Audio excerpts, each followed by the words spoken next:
Olá, amigones, meu nome é Anderson, mas você pode me chamar de Neno. E você está na segunda parte do vídeo do jogo Macau, do Stefan Feld. E nós vamos continuar aqui com as ações, a terceira fase do jogo. Lembrando que o jogo é dividido em 3 fases. A fase das cartas, a fase dos dados e a fase das ações, ok? A gente já viu a ativação das cartas, né? A gente agora vai dar uma olhada na segunda ação que você pode ter no jogo, que é a compra de um quarteirão. É isso aí. Vamos ver se eu facilito aqui para a gente dar uma olhada. Aproximar um pouquinho mais. E agora você pode perceber, olhando mais de perto, né? A gente pode ver que cada quarteirão desse aqui no jogo, né, com um recurso, ele tem um custo, né? Então a gente tem esse chá aqui que você tem o custo de um cubo violeta, né? Um cubo roxo. A gente tem aquele tecido que tem o custo de um cubo preto, tá bom? A gente tem mais abaixo aqui um outro tecido também, que tem o custo de um cubo cinza. E a gente tem também os coringas, que eles têm também um custo mais alto, né? São 4 cubos, né? Esse daqui, por exemplo, são 2 cubos verdes e 2 vermelhos. E que eles servem para te dar um cubo de qualquer cor, ou se não, 3 moedas, ok? Mesma inscrição aqui no verso. Assim que você adquire, você pode escolher entre pegar um cubo de qualquer cor ou 3 moedas. Você pode comprar quantos quarteirões você quiser, tá bom? Imaginando ainda lá naquela primeira rodada do jogador amarelo, né? O jogador amarelo, a rosa dos ventos dele, está mostrando que ele tem um cubo preto para ser utilizado aqui, né? Então, eu vou pegar esse cubo preto e a gente vai poder comprar, como eu mostrei para vocês, aquele tecido, né? Vou aproximar um pouquinho mais aqui. A gente vai poder comprar esse tecido aqui com o cubo preto. Eu vou pagar por suprimento. Eu vou pegar esse tecido aqui e eu vou colocar na parte do navio do tabuleiro do jogador. Não sei se você chegou a ver, eu acredito que eu não comentei ainda. No tabuleiro do jogador, a gente tem aqui, ó, o símbolo, o desenho, né, de um navio. Em cima a gente tem a explicação das 3 condições de punição, tá bom? Eu já falei de 2, né? Então você vai colocar o seu bem comprado aqui em cima do navio para que todos os jogadores possam ver lá na área do jogador amarelo, ok? E a gente vai pegar um marcador de propriedade do jogador amarelo e a gente vai colocar aqui no quarteirão, ok? Isso implica em quê? Isso tem tudo a ver, primeiro, com o comércio, né? Já explicando uma outra ação do jogo, é você fazer o seu barco andar, ok? Então você pode gastar quantos cubos você quiser, né? Imaginando que em uma determinada rodada do jogo, você tem aqui essa quantidade de cubos. E você queira usar esses 3 cubos aqui, ó, para fazer o seu barco andar, ok? Então vou fazer ele andar 1, 2, 3 casinhas. E à medida que vai passando as rodadas, você pode utilizar diferentes cores de cubo, independente de cor, independente da quantidade, você pode fazer o seu barco andar quantas vezes você quiser, né? Vamos supor lá que na outra rodada o jogador amarelo ele comprou também esse outro tecido aqui, ó, pagando um cubo cinza. Então ele vai pegar o marcador amarelo e colocar aqui, ok? Ele vai pegar esse tecido e colocar junto com o outro, perto do seu navio, tá bom? Deixa eu colocar aqui em cima. E ele foi navegando, né? Estrategicamente, lógico, ele vai navegar para o porto que está esperando receber tecido. Então a gente tem vários portos aqui, né? 8 portos, na verdade, e cada um deles está esperando receber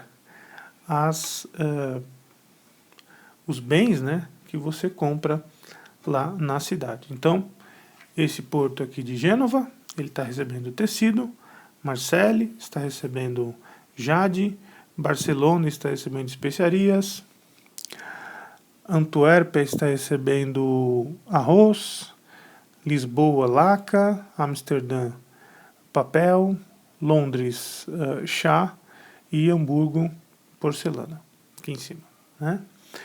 Então ele vai navegando, né? E quando ele chega nesse porto aqui, ele vai vender esse tecido. Na hora que ele colocar aqui, ele vai ganhar 5 pontos, né? Então ele vai pontuar aqui 5 pontos, ok? E ele tem um outro tecido aqui, né? Ele vai colocar aqui e ele vai pontuar mais 3 pontos. 8 pontos aí para o jogador amarelo. Quem chega primeiro pontua mais, tá bom? Essa primeira parte aqui da viagem é muito custosa, né? Você demora mais para fazer essa primeira parte aqui da viagem. Mas depois que você consegue entrar por aqui, os locais são bem mais próximos, né? Aqui você gasta 1, 2, 3, 4, 5, 6, 7 cubos de ação. Aqui você já tem 2, você já está num porto, 3 está no outro, 3 está no outro. Você vem para cá, depois 2 você já está nesse. Então o que você vai fazer? Você vai fazer a compra aqui em função de uma logística que facilite para você tanto entregar quanto ganhar mais pontos, né? Mas existe uma outra condição aqui de domínio de área. No final do jogo, o jogador que tiver sequências de marcadores aqui nessa área, ele vai marcar 2 pontos por cada sequência ininterrupta de quarteirões que ele tenha um quarteirão ao lado do outro. Vamos imaginar aqui que o jogador amarelo, durante o jogo, ele conseguiu comprar essa galera aqui. Então ele vai fazer 1, 2, 3, 4, 5, 6, 7, 8, 9, 10 pontos no final do jogo. Então você tem que pensar em comprar, pensando estrategicamente no que você vai entregar lá nos portos, e também, se possível, você fazer uma sequência aqui que dê pontos para você no final do jogo, tá bom? O equilíbrio entre esses dois objetivos é o que vai distinguir o sucesso entre os jogadores. Lógico que é difícil de fazer uma sequência aqui, né? E para você entregar aqui, você vai marcar mais pontos, né? Então, eu acredito que essa área de comércio aqui, ela é bem mais rentável, né, em questão de pontos de prestígio, do que você ficar tentando fazer um domínio de área aqui, que no final do jogo, para você fazer esse modelo aqui de 10 pontos é muito difícil. Eu joguei uma partida que eu tive, a última partida com 3 jogadores. Acho que quem marcou mais pontos foram 6, né? Porque eles estavam pensando mais em fazer uma sequência lógica de entrega de produtos aí, você ir caçando 5 e 5 pontos, tá bom? Às vezes 8 pontos se você deixar 2 produtos no mesmo porto. Tá ok? Então, essa foi a ação de compra de quarteirões. Você já sabe para que serve cada um deles. Ok? E nós temos também uma outra ação muito simples, que é você progredir na trilha da muralha. Isso independe de qualquer cor de cubos de ação, né?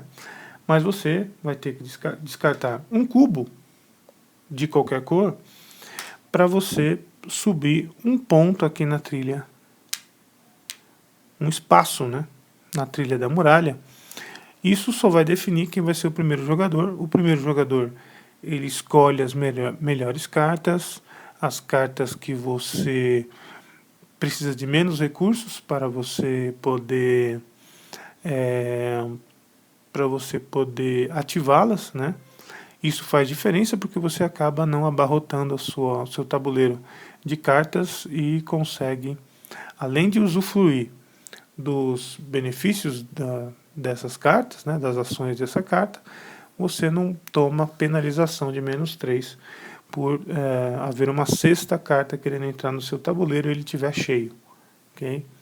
Então é importante sim você ser primeiro aqui. Apesar de a gente ter lido aqui cartas que dão ponto para quem, dá moeda para quem tiver em último aqui, né? Mas você tem que calcular aí esse custo-benefício, né? Esse risco-benefício que você tem de estar utilizando aquela carta sempre, tá bom?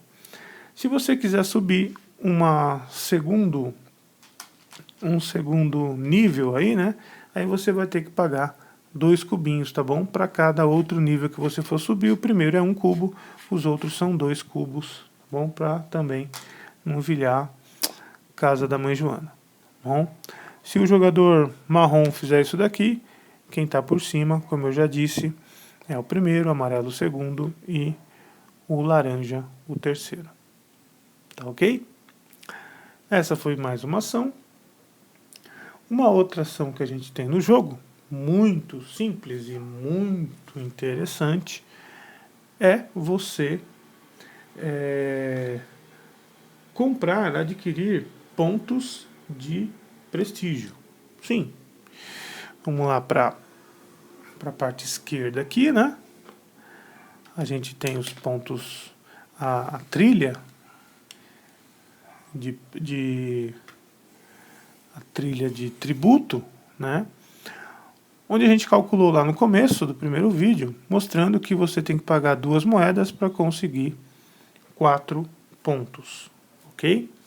Essa era a relação que a gente tinha lá no primeiro tributo. E é simples assim, não tem maiores segredos. Na sua vez, você pode, nesse caso aqui, né, pagar 2 moedas para o banco.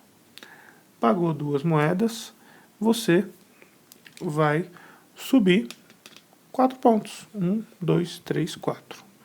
Mas não pense que sempre vai ser essa moleza, não. 2 moedas para 4 pontos, não.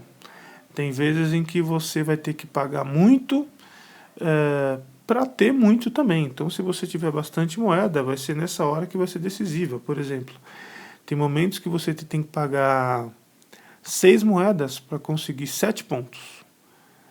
Quem tiver essas 6 moedas vai pontuar muito, porque 7 pontos para você conseguir no tributo é muita coisa. Ou seja, é mais do que um porto aí que você visitar, né? E essa é a ação de adquirir pontos de prestígio através da trilha de tributo. Uma outra ação que você tem é você usar as suas cartas, né? Então, não tem nenhuma novidade, né? O jogador pode usar a função de qualquer quantidade de suas cartas que estejam ativadas, ou seja, cartas ativadas são efetivamente aquelas cartas que você pagou, né, o valor de cada uma delas. Você pode usar em qualquer tempo no seu turno, em qualquer ordem, e cada carta você só pode usar uma vez, tá? Lógico que algumas funções são possíveis apenas em certos momentos do jogo, e cada carta pode ser usada apenas uma vez por turno. Novamente, eu repito aí para você não esquecer. A não ser que esteja indicado no texto da carta que ela pode ser usada mais de uma vez durante o turno. E existem vários combos entre elas, existem entre as 120 cartas que o jogo tem, você imagina que existem vários bônus por set collection que você fizer, onde você pode pontuar por cartas militares que você colocou, você pode pontuar por cartas de personagem, por cartas de construção, especificamente por uma carta, pelo pub, pela baronesa. Caso você tenha essa carta, você pontua de uma forma diferenciada. Então, essa é uma das ações. E a outra ação que você tem é a ação de passar. Quando o jogador não pode ou opta por não realizar mais ações em seu turno, mesmo que ele ainda tenha cubos de ação no seu suprimento, ele pode resolver passar. Se sobrar algum cubo de ação lá ainda no seu suprimento, né, na sua rosa dos ventos, ele vai ter que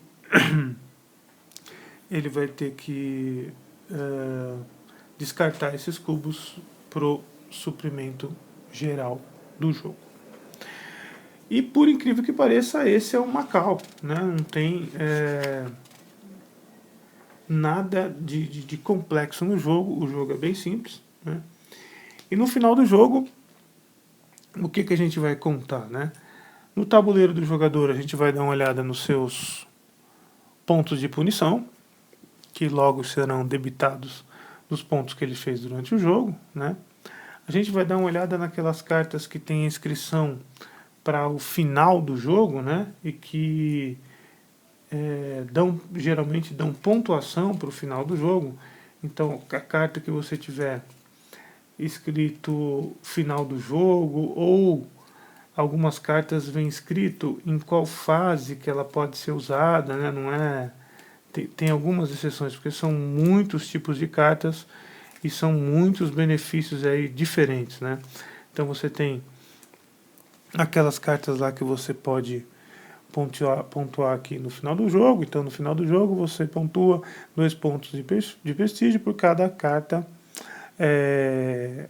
ativada, incluindo essa, que tenha scores para o final do jogo. Então você ganha 2 pontos por cada carta que esteja utilizada para pontuar no final do jogo. Então aqui você já ganha 2 pontos. Se você tiver mais alguma dessa, você ganha mais 2 pontos e por aí vai, né?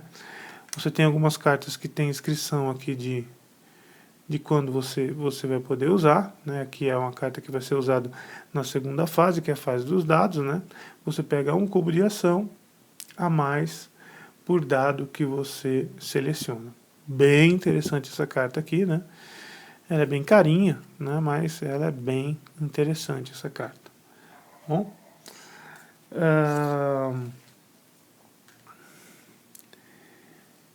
que mais que a gente pode pontuar no final do jogo, né? Você tem a pontuação da cidade, né? Como eu havia dito, que é a parte em que tem um pequeno aí, né, domínio de área, né? Deixa eu tentar arrumar aqui para vocês. Acho que é assim. Então, cada jogador pontua por sua maior cadeia conectada de marcadores de propriedade na cidade. Para cada marcador na sequência, o jogador marca 2 pontos de prestígio. E no final, o vencedor é o jogador que estiver mais à frente ao longo da pista de pontos de prestígio. Tá ok? Deixa eu falar um pouquinho mais sobre essa Rosa dos Ventos aqui, né? Que eu acho que é uma utilizar esse lado aqui para ficar mais fácil.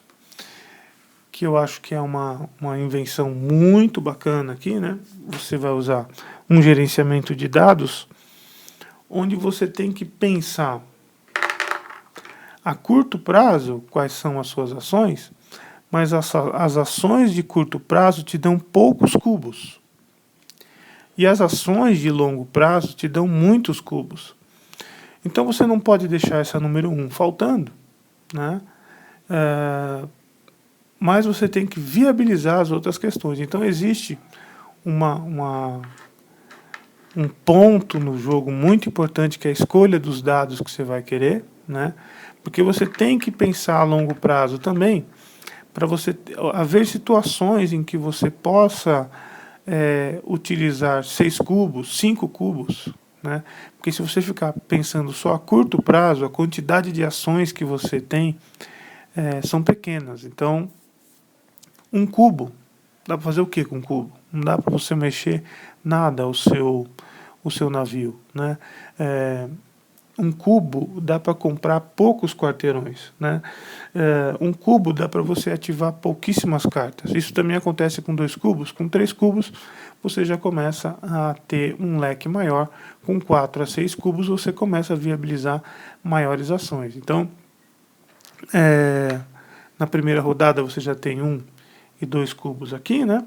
Como aconteceu lá a exemplo do jogador. Ele colocou um cubo aqui, lembra? 2 cubos aqui, e ele escolheu esses 2 dados, né? Na hora lá foi 2 verdes e 4 pretos, se não me engano, que foram lá no número 4, certo? Sim, ó. E aí a rosa dos ventos virou. Ou seja, a próxima rodada ele já tem garantido 4 cubos. Ele ia pagar uma carta, né? Ele ia ativar uma carta, essa daqui, e ia sobrar apenas um cubo para ele. Mas na próxima rodada, ele também vai girar os dados, né? Antes da fase de ação ele vai girar os dados. E olha só, apareceu o número 1 aqui, no cinza e no verde, tá bom? Número 2 no vermelho, no preto, número 4 e o número 5. Esse número 2 aqui, ó, ele tá sem nenhum cubo. Então, imaginando que ele foi para essa rodada aqui já, ó, né? A próxima ele já vai ter problema e ele só vai viabilizar um cubo aqui, né? Quando chegar naquele que ele escolheu 4, ele já vai ter uma autonomia maior de utilizar os cubos e de estar executando mais ações, né? Esse gerenciamento aqui, que lembra muito a mancala do Trajão. Não sei se você consegue visualizar isso daqui, né? Não é exatamente igual, mas só que ele lembra bastante a mancala, no sentido de você estar planejando ações já para frente, né? Em função das demandas que os dados te colocam rodada a rodada. O jogo é muito bacana e ele é muito estratégico, né? Existem várias formas de você ganhar o jogo, né? Se você deixar um navio do seu oponente passear muito, ele vai fazer muito ponto. Então tem que ficar ligado nisso, né? Quais são os recursos que ele está interessado, você tem que marcar isso no seu jogador. Você tem que estar preparado para pontuar na trilha de tributos, porque se sair um tributo muito alto, né, com alta pontuação, geralmente quando sai um tributo alto, as cartas que dão muito dinheiro também dão muita pontuação, né? No rodapé da carta. Se o seu adversário conseguir comprar e você não conseguir comprar também, pode ser uma diferença muito significativa no jogo, de 7, 8 pontos, né? Visto que a trilha de tributos ela vem até 12. Tá bom? E há situações que você até gasta 0 pontos, mas aí se gastar 0, se gastar 1, se gastar 2 moedas, todo mundo vai comprar. Agora se gastar 4, 5, 6, 7 moedas, só vai comprar quem tiver realmente preparado. Bom, se você deixar para lá a muralha, você sempre vai ter as piores cartas para escolher, e você vai abarrotar o seu tabuleiro com cartas que você não vai conseguir ativar, e você vai ser punido com isso. Bom, e você vai ficar da metade do jogo para frente só pensando em se livrar das cartas. Você não vai nem utilizar o benefício delas, porque você vai utilizar os seus cubos para ficar ativando cartas. Então tudo isso misturado dá um jogo muito legal, né? Existem muitos perigos que você pode correr no jogo, mas se você fizer uma administração bacana da sua Rosa dos Ventos e trazendo essas ações a seu favor, você vai ser o novo governador de Macau com grande prestígio e honra. É Anderson, mas você pode me chamar de Neno. Você está no Games on the Table e um abraço.